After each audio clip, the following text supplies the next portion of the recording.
আপুনি যেতিয়া বিছনাৰ পৰা উঠে আপোনাৰ ঘাৰু চাই বহুত বেছি চুলি সৰি আছে যেতিয়া গা ধুবলৈ যায় হাত এনেকৈ দিয়াৰ লগে লগে হাতত বহুত বেছি চুলি লাগে যেতিয়া ফণিয়াওঁতে বহুত বেছি চুলি লাগে যে এইবিলাক চুলি সৰা দেখি আপুনি ভয় খাইছে নেকি আৰু ভাবি আছে এদিন এনেকৈ চুলি সৰি সৰি মই টকলা হৈ যাম নেকি চুলি সৰা মানে টকলা হৈ যোৱা নহয় এই চুলি সৰা দেখি যদি আপুনি জাহা তাহা শ্যাম্পু ব্যৱহাৰ কৰা ষ্টাৰ্ট কৰি দিয়ে জাহা তাহা হোম ৰেমেডিজ এপ্লাই কৰি দিয়ে এইবিলাক কৰিলে আৰু চুলি সৰাটো কি বৃদ্ধিয়ে হ'ব যদি সঠিক কাৰণ নাজানে কিয় চুলি সৰি আছে আজিৰ এইটো ভিডিঅ'ত জানিম চুলি সৰাৰ 5টা মুখ্য কাৰণ চুলি সৰাৰ প্ৰকাৰ আৰু ঘৰুৱাভাৱে ইয়াক কেনেকৈ ভাল কৰিব পৰা যায় বলক জানো চুলি কিয় সৰে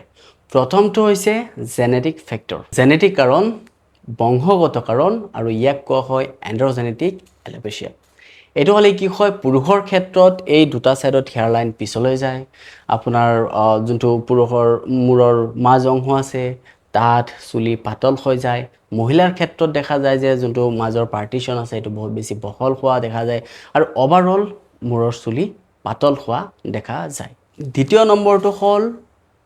ষ্ট্ৰেছ বহুত বেছি মানসিক চাপ হাই ফিভাৰ বহুত বেছি জ্বৰ আফটাৰ চাৰ্জাৰী চুলি সৰিব পাৰে তথা সন্তান জন্ম দিয়াৰ কিছু সময় পিছত এই মহিলাগৰাকীৰ চুলি সৰিব পাৰে আৰু ইয়াক টেলোজেন এফ্ল'ভিয়াম বুলি কোৱা হয় তৃতীয় নম্বৰ মুখ্য কাৰণটো হৈছে পুষ্টিৰ অভাৱ যদি আপোনাৰ খাদ্যত আইৰণ পৰিপূৰ্ণ হিচাপে নাথাকে প্ৰটিন পৰিপূৰ্ণ হিচাপে নাথাকে এই ডেফিচিয়েঞ্চিৰ বাবে কি হয় চুলি গ্ৰোথ চাইকেলত প্ৰভাৱ পেলায় তাৰ ফলতো আপোনাৰ চুলি সৰিব পাৰে বা গ্ৰোথটো কম হৈ যাব পাৰে নম্বৰ কাৰণটো কিছুমান হৰম'নজনিত কাৰণ হ'ব পাৰে যেনে থাইৰয়ড যদি হৈছে তেতিয়াহ'লেও চুলি সৰিব পাৰে হৰম'নেল ইমবেলেন্সৰ কাৰণে চুলি সৰিব পাৰে ইয়াত কি কেৱল শ্যাম্পু ওপৰৰ পৰা তেল লগালে যে আপোনাৰ চুলি সৰা বন্ধ হৈ যাব এইটো কিন্তু মুঠেও নহয় আৰু 5 নম্বৰটো হৈছে এইটো সকলোৱে সাধাৰণতে কৰে সেইটো হৈছে চুলিৰ যত্ন ভালকৈ নৰখা তাৰ মানে ধৰি লওক বহুত মহিলা দেখা যায় যে বহুত বেছি টানকৈ চুলি বান্ধি দিয়ে চুলি যদি টানকৈ বান্ধে তাৰ ফলতো চুলি সৰিব পাৰে যদি কেমিকেল বহুত বেছি ইউজ কৰা দেখা যায় তাৰ ফলতো চুলি সৰা দেখা যায় যদি চুলিত বহুত মানুহ এনেকুৱা দেখা গৈছে যে হিট মাৰে এক্সেসিভ হিট যদি চুলিত মাৰা হয় তেতিয়াও চুলি সৰে বা যদি বাৰে বাৰে ষ্ট্ৰেট কৰে বহুত ছোৱালীয়ে দেখা যায় চুলি ষ্ট্ৰেট কৰে যদি বাৰে বাৰে ষ্ট্ৰেট কৰা দেখা যায় তেতিয়াহ'লেও কি হয় যদি প্ৰপাৰ নকৰে তেতিয়াহ'লেও চুলি সৰা এইটো সমস্যা দেখা পোৱা যায় আৰু এইটোক ট্ৰেকশন এলোপেচিয়া বুলি জনা যায় এতিয়া আটাইতকৈ গুৰুত্বপূৰ্ণ কথালৈ আহোঁ ঘৰুৱাভাৱে চুলিৰ যত্ন আপুনি কেনেকৈ ল'ব প্ৰথমটো হৈছে প্ৰটিন ৰিচ ফুড য'ত নেকি প্ৰটিন বহুত বেছি পৰিমাণ থাকে সেইবোৰ খাদ্য আপোনাৰ ডেইলি লাইফত এড কৰক যেনে কণী খাব পাৰে মাছ খাব পাৰে মাংস খাব পাৰে দাইল খাব পাৰে এনেকুৱা বস্তু আপোনাৰ ডেইলি লাইফত যদি এড কৰে তেতিয়াহ'লে প্ৰটিনৰ ডেফিচিয়েঞ্চিটো আপোনাৰ নাইকিয়া হৈ যাব চুলিৰ গ্ৰোথ বা চুলিৰ ষ্ট্ৰেন্থটো আপোনাৰ বহুত বেছি পৰিমাণে এইটো আজিকালি বহুতে ইনফ্লুৱেঞ্চ হয় বহুতক দেখি কিনে সেইটো হৈছে ক্ৰাছ ডায়েট কি জানেনে আপোনাৰ ওজন কমাবলৈ গৈ খোৱা কমাই দিয়া যদি খাদ্যবস্তু একেবাৰে কমাই দিয়ে পুষ্টিকৰ খাদ্য যদি কমাই দিয়ে আপোনাৰ ওজন কমাবলৈ যদি এইবিলাক খাদ্য আপুনি নাখায় তেতিয়াহ'লে কি হয় যে আপোনাৰ চুলি সৰিব পাৰে কাৰণ ভাল নিউট্ৰিশ্যন আপুনি নাপায় আপোনাৰ বডিয়ে নাপায় কাৰণ আপুনি ওজন কমাবৰ কাৰণে নিজে খাদ্যই কমাই দিছে তো সেইটোৰ প্ৰতি আপুনি অলপ ধ্যান দিব লাগিব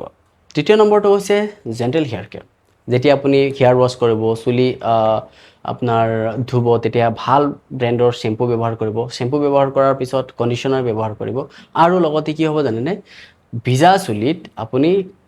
আঁচুৰিব নালাগে তেতিয়াহ'লে চুলি সৰিব পাৰে আৰু যদি আপোনাৰ চুলি বহুত পাতল হৈছে তেতিয়াহ'লে কি এটা চান্স থাকে চুলি ব্ৰেক হোৱাত তো সেইটোৰ প্ৰতি আপুনি ধ্যান দিব লাগিব আপুনি কৰিব নালাগে সেইটো হৈছে যে আপুনি যে চুলি বান্ধিব চুলি বহুত বেছি টানকৈ নাবান্ধিব কেনেকৈ গম পাব টানকৈ বান্ধিছে নাই যদি আপুনি চুলি বান্ধাৰ পিছত মূৰত বিষ অনুভৱ হৈছে তেতিয়াহ'লে আপুনি সেই টানকৈ চুলি নাবান্ধিব চুলি টানকৈ বান্ধাৰ ফলত কাৰণ চুলি সৰিব পাৰে সেইটোৰ প্ৰতি আপুনি ধ্যান দিব লাগিব চুলিৰ কাৰণে কিছুমান সাপ্লিমেণ্ট ভাল যেনে ভিটামিন ই চুলিৰ কাৰণে ভাল ভিটামিন B12 চুলিৰ কাৰণে ভাল আপোনাৰ কপাৰ চুলিৰ কাৰণে ভাল এইকেইটা বস্তু খাব পাৰে কিন্তু ডক্টৰ কনসাল্ট কৰিহে খাব পাৰে এজন ভাল ডাৰ্মাটলজিষ্ট ডক্টৰ কনসাল্ট কৰি চুলি ট্ৰিটমেণ্ট লোৱাটো বহুত বেছি দৰকাৰ যধে মধে যদি আপুনি ট্ৰিটমেণ্ট কৰে তেতিয়াহ'লে বা নিজে সেলফ মেডিকেশ্যন কৰে তেতিয়াহ'লে আপোনাৰ চুলি আৰু আপুনি নষ্ট কৰিব পাৰে কাৰণ এজন ভাল ডাৰ্মাটলজিষ্টে ইয়াৰ বিশেষ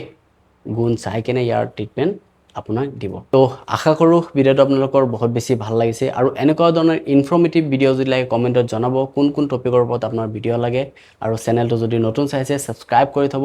ধন্যবাদ।